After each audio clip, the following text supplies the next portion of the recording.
Hello दोस्तों, स्वागत है आपका हमारे चैनल फार्मेसन पाठशाला में। आज हम कवर करने जा रहे हैं फार्माकोग्नोसी का chapter 2 D pharm first year का।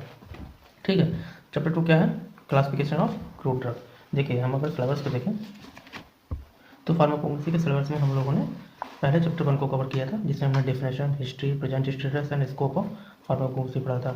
और हमने क्रूड ड्रग्स क्या होती हैं, कितने प्रकार की होती हैं, ऑर्गेनाइज्ड और अनऑर्गेनाइज्ड, इनके सब के बारे में पढ़ा था। कुछ इंपॉर्टेंट पॉइंट्स पढ़े थे जहाँ पर एग्जैक्ट एग्जाम में जहाँ से क्वेश्चन बनते हैं। ठीक है, सेकंड चैप्टर है हमारा क्लासिफिकेशन ऑफ क्रूड ड्रग या क्लासिफिकेशन ऑफ ड्रग। आज की इस वीडियो में हम इसी चैप्टर को कवर करेंगे कि अल्फाबेटिकल क्लासिफिकेशन क्या है, टेक्सोनॉमिकल क्या है, मॉर्फोलॉजिकल क्या है, फार्माकोलॉजिकल क्या है, केमिकल क्या है, कीमोटेक्सोनॉमिकल क्लासिफिकेशन क्या है। ठीक है, तो चलते हैं हम अपने नोट्स की ओर, देखते हैं क्या है क्लासिफिकेशन ऑफ क्रूड ड्रग्स। सबसे पहले ये समझो कि इन क्रूड ड्रग्स की क्लासिफिकेशन की जरूरत क्या पड़ी। देखिए, क्लासिफिकेशन करने का मतलब क्या हुआ? विभाजन करना, विभाजित करना, किसी चीज़ को किसी वे में डिवाइड करना या उनको सेपरेट आउट करना। ठीक है, किसी क्रम में। तो पहले समझ लो ये है क्या। तो क्या किया जाता है, ड्रग्स को नेचुरल रिसोर्स की वैरायटी से प्राप्त किया जाता है। और जैसे हमने पढ़ा था कि ड्रग्स जो हैं वो किसी भी नेचुरल सोर्स से प्राप्त हुई होंगी, जैसे कि प्लांट्स हैं, एनिमल हैं, मिनरल्स हैं, माइक्रो ऑर्गेनिज्म है। इन ड्रग को एक विशेष क्रम में व्यवस्थित करना आवश्यक है। ड्रग की क्लासिफिकेशन विभिन्न सिस्टम में निम्नलिखित है। मतलब बात यह है कि जैसे मान लो एक लाइब्रेरी है, अब उस लाइब्रेरी में हज़ारों किताबें रखी हुई हैं, और अभी तुम्हें क्या चाहिए, डी फार्म फर्स्ट ईयर की फार्माकोग्नोसी की किताब चाहिए। तो तुम क्या कहोगे, लाइब्रेरियन से जाओगे और कहोगे कि हमें डी फार्म फर्स्ट ईयर की किताब चाहिए। अब वो लाइब्रेरियन जाएगा और एक बार में ही वो किताब उठा के ले आएगा। तो वो कैसे किताब ले आया, जबकि वहाँ तो हज़ारों किताबें रखी थी। वो डी फार्म फर्स्ट ईयर की क्यों लेके आया? वो क्यों लेके आया? क्योंकि वहाँ पर जितनी भी किताबें रखी थी वो एक क्लासिफिकेशन में रखी हुई थी, वो एक क्रम में रखी हुई थी कि डी फार्म फर्स्ट ईयर की सारी किताबें यहाँ आएंगी, डी फार्म सेकेंड ईयर की सारी किताबें यहाँ आएंगी, डी फार्म थर्ड ईयर की यहाँ आएंगी, डी फार्म सेकेंड ईयर की यहाँ आएंगी। अलग अलग कोर्सेज की अलग अलग बुक्स अलग अलग जगह पे व्यवस्थित थी। तो जब चीज़ें एक क्रम में व्यवस्थित होती हैं तो उनको ढूंढना आसान हो जाता है, उनको उनको उनके बारे में स्टडी करना आसान हो जाता है। तो इसी सबको ऐसे हज़ारों प्रकार की क्रूड ड्रग्स हैं। अब मान लो कोई तुम्हारे पास पेशेंट आया, ठीक है, तो अब तुम उसे क्या है, खांसी है। अब खांसी की दवा तुम उसको, खांसी की दवा तुम्हें पता है कि मान लो तुम्हें अदरक देनी है, तुलसी देनी है, काली मिर्च देनी है। अब तुम्हारे पास हज़ारों दवाइयाँ रखी हुई हैं, तुम कैसे पता करोगे कि अदरक कहाँ पे रखी हुई है? तो ये चीज़ें, या तुम्हें किसी भी ड्रग के बारे में स्टडी करनी है, अब वहाँ हज़ारों ड्रग्स हैं, तो कैसे तुम उसको सेपरेट आउट करोगे, कैसे तुम इसको आइडेंटिफाई करोगे? इन सब चीज़ों को आसान बनाने के लिए हमें ड्रग का, क्रूड ड्रग का क्लासिफिकेशन करना पड़ा। बात समझ में आई?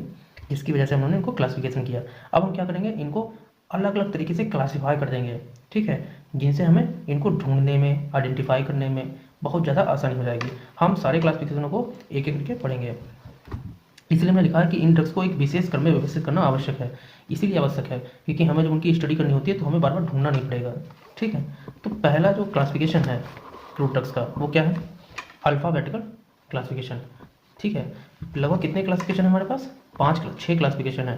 पहला है अल्फ़ाबेटिकल क्लासिफिकेशन, दूसरा है मॉर्फोलॉजिकल क्लासिफिकेशन, तीसरा है टैक्सोनॉमिकल क्लासिफिकेशन, चौथा है केमिकल क्लासिफिकेशन, पांचवा है pharmacological classification and then chemotaxonomical classification. ठीक है, हम अभी पढ़ेंगे कि हर एक क्लासिफिकेशन अलग क्यों है और इसमें क्या विशेषता है। देखिए, पहला क्लासिफिकेशन आता है अल्फ़ाबेटिकल क्लासिफिकेशन। ठीक है, अल्फ़ाबेटिकल क्लासिफिकेशन। इस क्लासिफिकेशन में होता क्या है कि ड्रग्स को उनके अल्फ़ाबेटिकल ऑर्डर में अरेंज किया जाता है। देखो क्या लिखा है, यह क्लासिफिकेशन की सरल मतलब सिंपलेस्ट फॉर्म है। इस सिस्टम में ड्रग्स को अल्फ़ाबेटिकल ऑर्डर में व्यवस्थित किया जाता है। ठीक है, कैसे व्यवस्थित किया जाता है? मान लो तुम्हारे पास 1000 ड्रग्स हैं। ठीक है, और ड्रग्स का जो उनका पहला नाम होगा, नाम जितने भी ड्रग्स हैं उनके नाम के पहले अक्षर के अकॉर्डिंग हम उनको अरेंज करेंगे। कैसे अरेंज करेंगे? अल्फ़ाबेटिकल ऑर्डर में। जैसे ए से आने वाली सारी दवाइयाँ सबसे पहले होंगी, फिर देन उसके बाद बी से आने वाली सारी दवाइयाँ एक साथ होंगी, फिर सी से आने वाली सारी दवाइयाँ एक साथ होंगी। अब मान लो तुम्हारे पास 100 ड्रग्स, 100 दवाइयाँ हैं या 70 दवाइयाँ हैं। अब 70 दवाइयों में देखा जाएगा कि ए से शुरू होने वाली जितनी दवाइयाँ हैं उनको सबसे पहले रखो, फिर बी से शुरू होने वाली जितनी दवाइयाँ उनको सेकंड नंबर पर रखो, फिर सी से शुरू होने वाली जितनी दवाइयाँ उनको थर्ड नंबर पर रखो। तो क्या होगा, हमने अल्फ़ाबेटिकल ऑर्डर में अरेंज किया। जैसे मान लो मेरे पास 4-5 ड्रग्स थी, तो देखो हमने सबसे पहले ए वाली ड्रग्स को रखा, फिर जो मेरे पास बी अल्फ़ाबेट से शुरू हो रही थी उसको हमने सेकंड नंबर पर रखा, then C, then D, E and then etcetera, ऐसे ही आगे चलता रहेगा। तो अगर तुम्हें मान लो कोई ड्रग चाहिए, जैसे तुम्हें हल्दी चाहिए, तो हल्दी का अल्फ़ाबेटिक नाम क्या है? टर्मरिक। तो टर्मरिक का पहला अक्षर क्या है? टी। तो हम देखेंगे सीधे अल्फ़ाबेटिकल ऑर्डर में टी कहाँ पर आता है, तो हम डायरेक्ट जाएंगे और टी से शुरू होने वाली सारी ड्रग्स को हम ढूंढेंगे और वहाँ से टर्मरिक को निकालेंगे। तो अल्फ़ाबेटिकल ऑर्डर में क्या करते हैं, ड्रग्स को उनके अल्फ़ाबेटिकल ऑर्डर मतलब अल्फ़ाबेटिकल ऑर्डर में अरेंज किया जाता है। ठीक है, अल्फ़ाबेटिकल क्लासिफिकेशन में, मतलब उनके अल्फ़ाबेट का पहला अक्षर क्या है, देन दूसरा अक्षर। जैसे हम लोग डिक्शनरी पढ़ते हैं तो डिक्शनरी में जो वर्ड मीनिंग लिखे होते हैं वो एक अल्फ़ाबेटिकल ऑर्डर में अरेंज किए गए होते हैं। सेम उसी प्रकार से हम क्रूड ड्रग्स का भी क्लासिफिकेशन करते हैं। अब दूसरा हमारा क्लासिफिकेशन क्या आता है, टैक्सोनॉमिकल क्लासिफिकेशन। देखिए सिलेबस में ये क्या है, हम लोग अल्फ़ाबेटिकल क्लासिफिकेशन पढ़ चुके हैं, अब हमारा आएगा टैक्सोनॉमिकल क्लासिफिकेशन। ठीक है, टैक्सोनॉमिकल क्लासिफिकेशन क्या होता है, इसे देखो ध्यान से। ठीक है, टैक्सोनॉमिकल क्लासिफिकेशन होता है, यह बॉटनिकल क्लासिफिकेशन की पद्धति है। इस सिस्टम में ड्रग को प्लांट की फैमिली, फाइलम, ऑर्डर, जेनरा और स्पीसीज के आधार पर व्यवस्थित किया जाता है। देखो सिंपल सी बात है, मैं समझो, जो ये टैक्सोनॉमिकल क्लासिफिकेशन है, कौन सा टैक्सोनॉमिकल क्लासिफिकेशन, इसमें जितनी भी क्रूड ड्रग्स हैं जो हमारी कच्ची दवाइयाँ हैं, उनको उनके फैमिली, उनके बॉटनिकल नेम के आधार पे हम लोग विभाजित करते हैं। कौन कौन से, कि वो किस फैमिली से हैं, ठीक है, उनका फाइलम क्या है, उनका ऑर्डर क्या है, उनका जेनर क्या है, मतलब वो किस फैमिली से आए हैं, किस किंगडम के हैं, ठीक है, वो प्लांट से प्राप्त हुई वाली दवाइयाँ हैं या वो एनिमल से मिली वाली दवाइयाँ हैं, वो किस किस फैमिली की हैं, इन सभी चीज़ों के आधार पे हम क्रूड ड्रग्स का विभाजन करते हैं या क्लासिफिकेशन करते हैं। तो ऐसे क्लासिफिकेशन जिन जिन क्लासिफिकेशन को उनकी फैमिली, फाइलम, ऑर्डर, जनरा और स्पीसीज के आधार पर व्यवस्थित किया जाता हो, उनको हम टैक्सोनॉमिकल क्लासिफिकेशन कहते हैं। टैक्सोनॉमिकल क्लासिफिकेशन में हम उनकी टैक्सोनॉमी, मतलब उनके botanical name, family, phylum, xylem के आधार पर क्रूड ड्रग्स को क्लासिफाई करते हैं, विभाजित करते हैं। बात समझ में आई। थर्ड क्लासिफिकेशन क्या है, मॉर्फोलॉजिकल क्लासिफिकेशन। ठीक है, इस क्लासिफिकेशन में हम क्या करते हैं, क्रूड ड्रग्स को उनकी मॉर्फोलॉजी के आधार पर, मॉर्फोलॉजी मतलब आकार, रंग रूप, ठीक है, जैसे जैसे जैसे मतलब ड्रग्स कैसी दिखने में है, जैसे जितनी बार प्रकार की ड्रग्स हैं, जैसे छाल है, वो सब एक तरफ आ जाएंगी, जितनी जड़ों वाली दवाइयाँ हैं वो सब एक तरफ आ जाएंगी, जितनी बीज वाली दवाइयाँ हैं वो सब एक तरफ आ जाएंगी, उनकी फूल वाली दवाइयाँ हैं वो सब एक तरफ आ जाएंगी, तने वाली दवाइयाँ वो सब एक तरफ आ जाएंगी। तो ड्रग्स को उनकी मॉर्फोलॉजी मतलब उनका आकार के आधार पर या उनके गुणों के आधार पर हम लोग उनको विभाजित करते हैं, क्लासिफिकेशन करते हैं।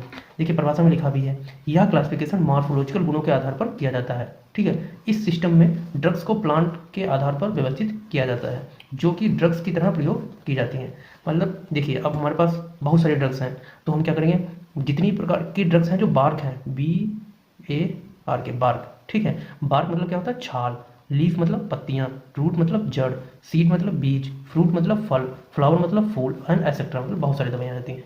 तो जैसे बार्क में क्या है, दालचीनी, तो दालचीनी एक प्रकार की ड्रग्स है, तो वो जितनी जितनी छाल प्रकार की ड्रग्स होंगी, जैसे अर्जुन की छाल हो गई, दालचीनी हो गई और बहुत सारी चीज़ें होती हैं, तो वो सारी ड्रग्स एक तरफ आ जाएंगी। ठीक है, सबसे पहले उनको व्यवस्थित कर दिया गया, मतलब छाल प्रकार की जितनी दवाइयाँ हैं सब एक एक तरफ मिलेंगी। फिर पत्तियों प्रकार की, जैसे तुलसी की पत्तियां हैं, नीम की पत्तियां हैं, तेज पत्ता की पत्तियां हैं, ठीक है, वो सब प्रकार की ड्रग्स एक तरफ आ जाएंगी।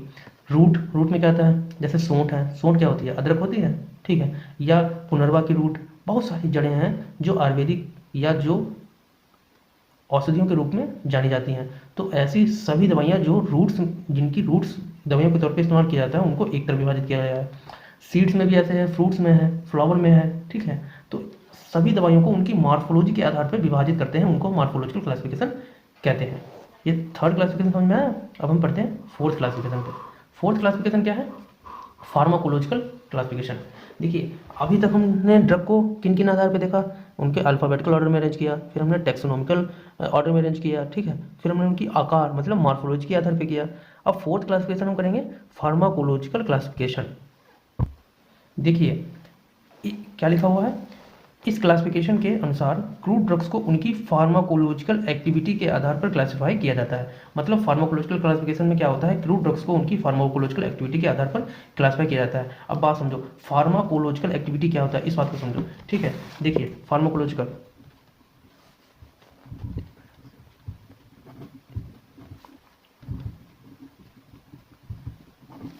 फार्माकोलॉजिकल एक्टिविटी का मतलब यह है कि ड्रग्स बॉडी पे क्या असर दे रही हैं, वो क्या काम कर रही हैं। जैसे अगर देखा जाए तो तुलसी जो है, तुलसी की फार्माकोलॉजिकल एक्टिविटी क्या है, जब तुलसी को हम खाते हैं तो हमें कौन सा प्रकार का असर देती है, उसकी फार्माकोलॉजिकल एक्टिविटी क्या है, वो एंटीटसिव है। एंटीटसिव वो दवाइयाँ होती हैं जो टसिव होती हैं, जो खांसी को ठीक करती हैं। ठीक है, जैसे नीम है, तो नीम कौन से प्रकार की दवा है, एंटी बैक्टीरियल, नीम के अंदर कौन सी प्रॉपर्टी होती है एंटीबैक्टीरियल। तो ये कौन से प्रकार की ड्रग है? एंटीबैक्टीरियल प्रकार की ड्रग है। तो मतलब क्रूड ड्रग्स को हम उनकी फार्माकोलॉजिकल एक्टिविटी के आधार पर विभाजित करते हैं, क्लासिफिकेशन करते हैं। मतलब वो जो दवाइयाँ हैं वो उनके गुण क्या हैं, वो शरीर के अंदर जाने के बाद कौन सी अपने एक्टिविटी को दर्शाती हैं, दिखाती हैं। जैसे जैसे अलग अलग प्रकार की ड्रग्स हैं वो, जैसे ये है अदरक है, ठीक है। अदरक को हम लोग क्या कहते हैं? जिंजर। जिंजर जिंजर तो अदरक को कहते हैं इंग्लिश में। अब ये जिंजर भी एंटीटसिव प्रॉपर्टी रखती है। इसी प्रकार से ड्रग को उनकी फार्माकोलॉजिकल एक्टिविटी के आधार पे हम जब ड्रग को क्लासिफाई करते हैं तो ऐसे क्लासिफिकेशन को हम लोग फार्माकोलॉजिकल क्लासिफिकेशन कहते हैं। बात समझ में आई? देखो हमने एग्जाम्पल में भी दे रखा है फार्माकोलॉजिकल एक्टिविटी का एग्जाम्पल। देखो जैसे कार्बोनेटिव्स हैं, कार्बोनेटिव्स मतलब वो दवाइयाँ जो पेट में बनने वाली गैस को रोकती हों, बनने में मदद बनने से रोकती हों या हाजमे को बढ़ाती हों। उसमें कौन कौन सी जगह है? जैसे सौंफ है, सौंफ को फेनोल कहते हैं। क्लोव है, क्लोव को लौंग कहते हैं। सिनामन है, सिनामन मतलब दालचीनी है, ठीक है, या इलायची है। सिनामन मतलब दालचीनी होती है। तो ये जो दवाइयाँ हैं वो हाजमे को बढ़ाती हैं। तो ये कौन सी प्रॉपर्टी देती हैं? कार्बोनेटिव्स हैं। एंटी माइक्रोबियल में क्या है? नीम है, तुलसी है, ठीक है। एंटी कैंसर में बिनका है, टैक्सिस है। एंटी स्पास्मोडिक, स्पास्मोडिक मतलब दर्द निवारक, स्पास मतलब दर्द, एंटी मतलब जो दर्द को ठीक करे, ठीक है। तो जैसे इसमें क्या है? टर्मरिक है, कोची है। इस प्रकार की जो दवाइयाँ हैं वो फार्माकोलॉजिकल एक्टिविटी रखती हैं। कौन सी एक्टिविटी रखती हैं? एंटी स्पास्मोडिक मतलब ये दर्द में राहत देती हैं। देखिए एंटी इन्फ्लामेटरी मतलब सूजन को दूर करने वाली दवाइयाँ। तो ऐसी दवाइयाँ जो जिनकी प्रॉपर्टी हो कि वो एंटी इन्फ्लामेटरी प्रॉपर्टी रखती हो, जैसे धतूरा है, हायोस्मस है। इस प्रकार की जो दवाइयाँ हैं वो एंटी इन्फ्लामेटरी गुण रखती हैं। जैसे सीएनएस स्टिमुलेंट, कौन सी है दवाई? कॉफ़ी, ठीक है। चाय में होती है, कॉफ़ी में होती है। कॉफ़ी ये जो कैफीन होती है वो सीनस स्टिमुलेंट होती है, दिमाग को उत्तेजित कर देती है। जैसे तुम्हें नींद आ रही हो और तुमने एक कड़क सी कॉफ़ी पी ली तो तुम्हारी नींद चली जाएगी। क्यों नींद चली जाएगी? क्योंकि उस कॉफ़ी में जो कैफीन है वो तुम्हारे सीनस को स्टिमुलेट कर देगी, उत्तेजित कर देगी, एक्टिवेट कर देगी और तुम्हारी नींद चली जाएगी। ऐसे ही कार्डियोटोनिक, कार्डियोटोनिक वो दवाइयाँ होती हैं जो कार्डियक मतलब हार्ट, जो हार्ट के स्वास्थ्य को बनाए रखती हैं, उनको ठीक करती हैं। तो उसमें क्या है? डिजिटैलिस है, अर्जुना है। अर्जुना की छाल तुमने पढ़ी होगी। तो क्या हुआ कि जो ड्रग्स हैं इनको किन के आधार पर क्लासिफाई किया है? उनकी फार्माकोलॉजिकल एक्टिविटी के आधार पर क्लासिफाई किया है, ठीक है। तो ऐसी क्रूड ड्रग्स जिनको हम उनकी फार्माकोलॉजिकल एक्टिविटी के आधार पर क्लासिफिकेशन करें उनको हम फार्माकोलॉजिकल क्लासिफिकेशन कहेंगे। इतनी बात समझ में आई? ठीक है, अब आगे बढ़ते हैं। फिफ्थ क्लासिफिकेशन हमारा कौन सा है? Chemical classification. देखिए ये नाम से ही पता लग रहा है कि केमिकल मतलब इसमें क्या होगा? क्रूड ड्रग्स के अंदर जो केमिकल प्रेजेंट्स हैं उनके आधार पे हम उनको क्लासिफाई करेंगे। देखिए इस क्लासिफिकेशन में क्रूड ड्रग्स को उनके केमिकल तथा एक्टिव कॉन्स्टिट्यूएंट के आधार पर अरेंज किया जाता है, मतलब विभाजित किया जाता है, व्यवस्थित किया जाता है। जैसे अल्कोलाइड प्रकार की जितनी दवाइयाँ हों वो सब एक तरफ आ जाएं, ऐसी जिनके अंदर ग्लाइकोसाइड्स हों, मेन कॉन्स्टिट्यूएंट हों, वो सब एक तरफ आ जाएं। जैसे बिनका है, ओपियम है, बेलाडोना है, सिंकोना है, धतूरा है। ये सब जितनी दवाइयाँ हैं वो उनमें अल्कोलाइड ज़्यादा मात्रा में प्रेजेंट होता है, तो उन दवाइयों को एक तरफ कर दिया, ठीक है। ऐसी दवाइयाँ जिनके अंदर ग्लाइकोसाइड्स प्रेजेंट हो उनको हमने एक तरफ कर दिया। तो ये क्या है? ये भी एक प्रकार का क्लासिफिकेशन है। कौन सा क्लासिफिकेशन? केमिकल क्लासिफिकेशन, ठीक है। केमिकल क्लासिफिकेशन मतलब उस ड्रग के अंदर कौन सा केमिकल है। जैसे जैसे जैसे जैसे जैसे नीम है, नीम के अंदर क्या है? निम्डिन है, ठीक है। जैसे लहसुन है, लहसुन को हम लोग क्या कहते हैं? गार्लिक। गार्लिक के अंदर क्या होता है? एलाइसिन। तो ये क्या है? ये ड्रग के अंदर के केमिकल कॉन्स्टिट्यूएंट है।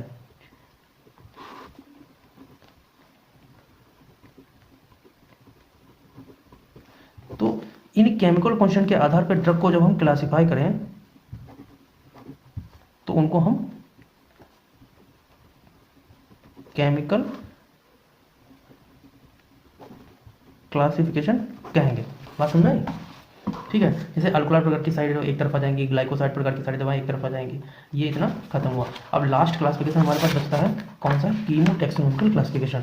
देखिए सिलेबस में देखिए हम अल्फाबेटिकल पढ़ चुके हैं, टैक्सोनॉमिकल पढ़ चुके हैं, ठीक है, मॉर्फोलॉजिकल पढ़ चुके हैं, फार्माकोलॉजिकल पढ़ चुके हैं, केमिकल क्लासिफिकेशन पढ़ चुके हैं। लास्ट बचा है कीमोटैक्सोनॉमिकल क्लासिफिकेशन, ठीक है। तो ये जो कीमोटैक्सोनॉमिकल क्लासिफिकेशन है अगर ध्यान से देखो तो ये दो शब्दों से मिलकर बना है।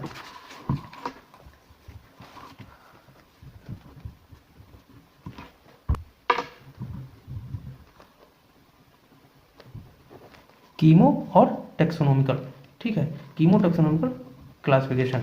तो इसमें क्या होगा, ड्रग्स को हम उनके केमिकल कॉन्स्टेंट,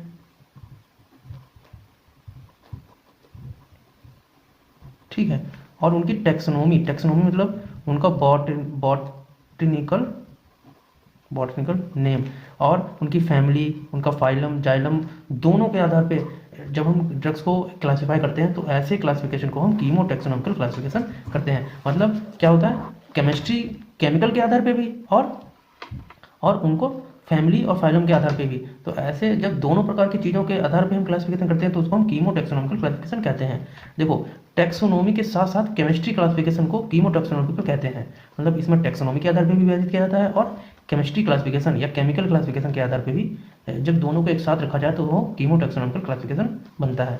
जैसे एग्जांपल देखो, वोलेटाइल ऑयल क्या होते हैं, सुगंधित तेल, अकर्स द मेंबर ऑफ एम्बलीफेरेसी, या जितनी भी प्रकार की एम्बलीफेरेसी हैं जो ड्रग्स हैं उनके अंदर वोलेटाइल ऑयल्स होता है या उसकी मेंबर है वो, ठीक है। एम्बलीफेरेसी क्या है, फैमिली है। जैसे धनिया है, ठीक है, वो किस फैमिली की आती है, एम्बलीफेरेसी की आती है। धनिया के अंदर जो खुशबू आती है वो एम्बलीफेरेसी है। दालचीनी है, उसके अंदर जो खुशबू आती है वो एम्बलीफेरेसी फैमिली से है, ठीक है। तो क्या हुआ, फैमिली के आधार पर भी और केमिकल कॉन्स्टेंट के आधार, दोनों के आधार पर जब हम ड्रग को क्लासीफाई करते हैं तो वो क्या करते हैं, उसको कीमो टैक्सोनॉमिकल क्लासिफिकेशन कहते हैं। ये यहाँ पे हमारा चैप्टर लगभग खत्म होता है। अब हम एक बार शॉर्ट में 1 मिनट के अंदर पूरी चैप्टर को समरी में समझते हैं। पहले हमने क्या पढ़ा, क्लासिफिकेशन ऑफ क्रूड ड्रग्स, ठीक है, क्लासिफिकेशन ऑफ ड्रग, मतलब ड्रग का क्लासिफिकेशन पढ़ा, ठीक है। पहला क्लासिफिकेशन क्या था, अल्फाबेटिकल क्लासिफिकेशन। इसमें हम ड्रग को उनके अल्फाबेटिकल ऑर्डर में अरेंज करते थे, ठीक है, कि ड्रग का जो नाम है वो उसका पहले अक्षर के अकॉर्डिंग हम उसको अरेंज करते थे कि ए नाम से आने वाली सारी दवाइयाँ एक तरफ, बी नाम से आने वाली सारी दवाइयाँ सेकंड नंबर पे, सी डी ई, ऐसे ही अल्फाबेटिकल ऑर्डर में ड्रग को अरेंज करते थे, ठीक है। दूसरा क्या था, टैक्सोनॉमिकल क्लासिफिकेशन। इस क्लासिफिकेशन में हमने पढ़ा था कि ड्रग को उनकी फैमिली, फाइलम, जाइलम, स्पीसीज के आधार पे विभाजित करते थे या उनको क्लासिफाई करते थे। तो ऐसे क्लासिफिकेशन को हम लोगों ने टैक्सोनॉमिकल क्लासिफिकेशन कहा था। थर्ड में क्या पढ़ा था, मॉर्फोलॉजिकल क्लासिफिकेशन। ये वो क्लासिफिकेशन था जिसमें हम ड्रग को उनकी मॉर्फोलॉजी के आधार पे क्लासिफाई करते थे कि ड्रग जो मिल रही है उसकी मॉर्फोलॉजी क्या है, क्या वो छाल है, क्या वो पत्ती है, क्या वो फूल है। तो फूल से आने वाली सारी दवाइयाँ एक तरफ, छाल से मिलने वाली सारी दवाइयाँ एक तरफ, पत्तियों से मिलने वाली सारी दवाइयाँ एक तरफ। मतलब ड्रग को उनकी मॉर्फोलॉजी के आधार पे, मॉर्फोलॉजी मतलब आकार जो दिख रहा हो, ठीक है। फिर फोर्थ क्लासिफिकेशन क्या था, फार्माकोलॉजिकल क्लासिफिकेशन। इस क्लासिफिकेशन में हमने समझा था कि ड्रग को उनकी फार्माकोलॉजिकल एक्टिविटी, मतलब ड्रग हमारी बॉडी पर काम क्या कर रहा है, कैसा असर दे रहा है, उस असर के अकॉर्डिंग हम उनको अलग अलग कर रहे थे। जैसे हाजमे को बढ़ाने वाली सारी दवाइयाँ एक तरफ, खांसी को ठीक करने वाली सारी दवाइयाँ एक तरफ, बुखार को भगाने वाली सारी दवाइयाँ एक तरफ। क्या हुआ, ये उनकी फार्माकोलॉजिकल एक्टिविटी के आधार पर हम उनको क्लासिफाई करते थे। तो ऐसी सारी दवाइयाँ जिनको हम उनकी फार्माकोलॉजिकल एक्टिविटी के आधार पे क्लासिफाई करें उनको हम फार्माकोलॉजिकल क्लासिफिकेशन कहेंगे। फिर हमने पढ़ा था केमिकल क्लासिफिकेशन। केमिकल क्लासिफिकेशन का मतलब क्या हुआ कि ड्रग के अंदर प्रेजेंट उनका chemical constant, active chemical constant के आधार पे विभाजित करना या क्लासिफिकेशन करना। तो ऐसी सारी दवाइयाँ जिनको हम उनके अंदर प्रेजेंट केमिकल कांस्टेंट के आधार पर विभाजित करें वो केमिकल क्लासिफिकेशन कहलाएंगे। ऐसे ही एक आता है last, chemo taxonomical classification. Chemo taxonomical classification में क्या था कि दो चीज़ों से मिलकर बना, एक तो कीमो है और दूसरा टैक्सोनॉमिकल। अगर आप ध्यान दें तो ये कीमो जो है वो कहाँ से आया है, केमिकल से आया है, और ये जो टैक्सोनॉमिकल आया है वो कहाँ से आया है, टैक्सोनॉमी से आया है। तो ये जो क्लासिफिकेशन है वो इन दोनों क्लासिफिकेशन का कॉम्बिनेशन है। मतलब इसमें जो ड्रग्स का क्लासिफिकेशन किया जाएगा, जो विभाजन किया जाएगा वो दोनों दो के आधार पर किया जाएगा कि उसके अंदर कौन सा केमिकल प्रेजेंट है और वो किस फैमिली से है। बात समझाई, वो किस फैमिली से है, उनकी फाइलम क्या है, किस स्पीसीज से है, और उसके अंदर कौन सा केमिकल है। इन दोनों के आधार पर अगर क्रूड ड्रग्स का क्लासिफिकेशन किया जाएगा उस क्लासिफिकेशन को हम कीमो टैक्सोनॉमिकल क्लासिफिकेशन कहेंगे। यहाँ पे हमारा चैप्टर खत्म होता है। बाकी डाउट्स के लिए हमारे टेलीग्राम चैनल पे वहाँ अपने डाउट्स क्लियर कर सकते हैं। इस चैप्टर के नोट्स हमारे फार्मेसी पाठशाला टेलीग्राम चैनल पे मिल जाएंगे, लिंक हम डिस्क्रिप्शन में दे देंगे। और इस चैप्टर से जितनी भी MCQs होंगे वो हमारे टेलीग्राम चैनल पे क्यूज मिल जाएगी, वहाँ पर उसको सॉल्व कर लेना। एग्जिट एग्जाम की प्रिपरेशन साथ साथ करते चलेंगे। हम यहाँ पर चैप्टर पढ़ेंगे और चैप्टर पढ़ने के बाद उसी चैप्टर के सारे MCQs सॉल्व करेंगे। मतलब थ्योरी भी कवर करेंगे और MCQ भी कवर करेंगे। एग्जिट एग्जाम की प्रिपरेशन अभी से करते चलो, ठीक है। Best of luck.